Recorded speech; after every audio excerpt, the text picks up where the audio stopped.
Cost information. Other restrictions may apply. Equal housing lender. License in all 50 states. NMLS number 3030.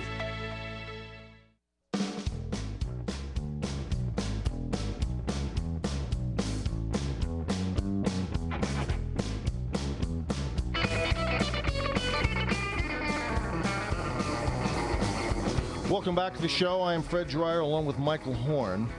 Good to be back here. We want to remind all of our great listeners that we're on cable systems, radio stations around the country, and every week you can get us on hopefully Dish and Direct TV. All we're asking you to do is to call Dish Network or call Direct TV and tell them you want to hear the Fred Dreyer program, because we're here every week at this time. The show is done live Wednesdays at 4 Pacific, 7 Eastern, replayed throughout the weekend. Now, to reach the folks at Dish Network, toll-free number, call up and say you want the Fred Dreyer show. The number, 888-232-8689.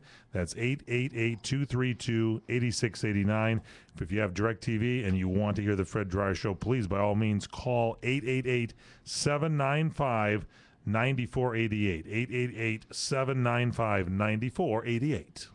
You know, Mike, we were talking earlier before our break about this Sandusky Paterno deal, yeah. Paterno Penn State thing, and this show, the one thing I like about doing this show is that we're not going after a politic. We don't talk about politics per se in terms of promoting a politic. I'm not a Republican. I'm certainly not a. We're not labeling here. We're not labeling anything here. We're trying to talk to the American people about substantive issues, about one thing, and that is separating politics from your thinking.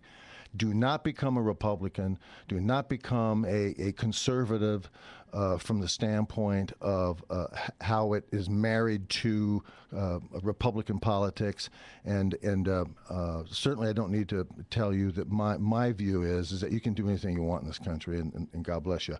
But what I'm trying to do, what I'm trying to get across is, do not turn your thinking over to a politic. A politic is anathema to common sense and reason. And the reason that we are in this jam, we are in this country. And the Joe Paterno Sandusky thing is related to it. That the reason that this culture has sunk into this type of abyss is because of political compromise of the truth. And that is not what we want to do. We do not want to compromise the truth. Would you compromise anything to do with turning your sons over to a Sandusky? No, you wouldn't. Anything that has to do with this abuse is got to be killed.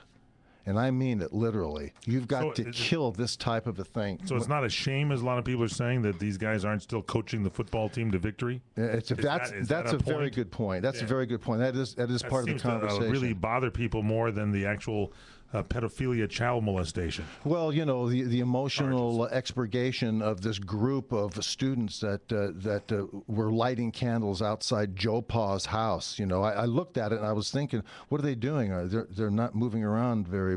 There's no rope in their hand. They're not asking to string Joe Pa up. No, no rope. And I found out, and it's when the story first broke. I passed the television at a friend's house, and this news story just broke, and Joe Pa had been fired, and I said, what's this have to do with the Sandusky thing? And they realized that Joe Pa was unfortunately fired, and he was fired because he had knowledge of this incident way before and a long time ago and did nothing about it.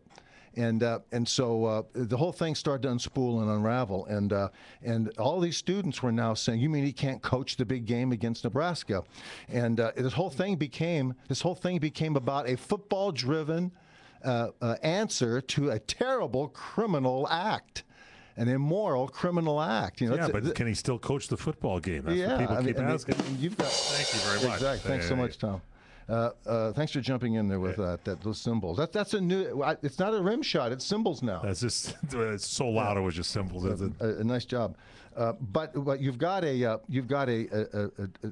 despotism that has infested this institution of higher learning, supposedly, and you wind up getting this tantrum that's being thrown by people because Joe Pa's being fired. Well, guess what? Joe Pa is tied to the hip with this problem. So, in terms of what to be done, the only thing you can do is get rid of everybody that's associated with it, everybody that knew anything about it. And it's called Cover Your Ass Society. yeah, what happened here, and the vulgar, filthy behavior of this guy Jerry Sandusky. And certainly until it's proven, but you have an eyewitness. Until it's everything is in, we can't lynch him yet.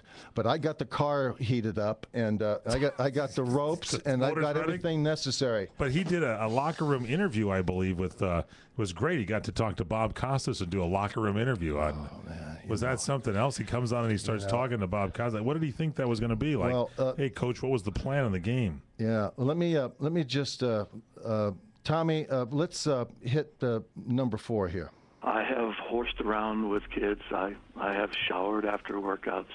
Mm-hmm. I have hugged them, and I have touched their leg without intent of sexual contact. But so if you look at it that way, there are things that only if you look at it that way wouldn't would be accurate.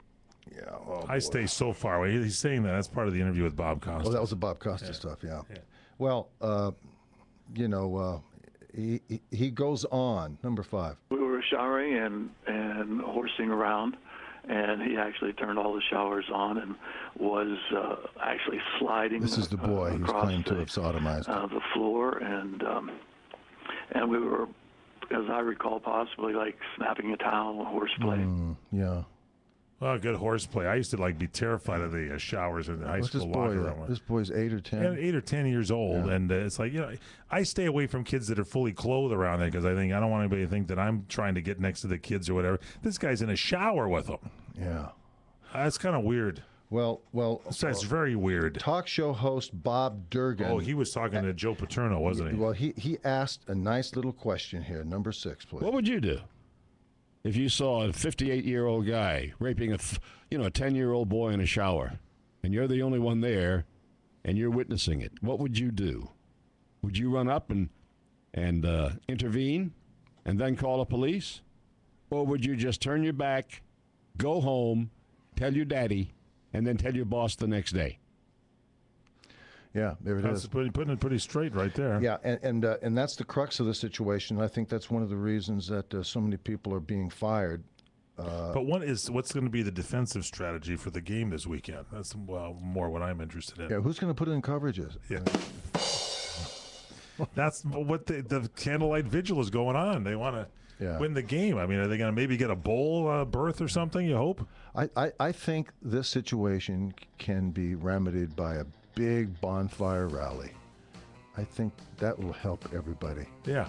Let's get the rally behind it and see if we can get the coach out to say a few words. I don't know what's going on in this country, but there are some the values are off. The politic gets in there. You are absolutely right. This is a topic. This is a topic. This entire subject matter, as vile as it is a very interesting topic as it pertains to the American culture and what's happened to this great country.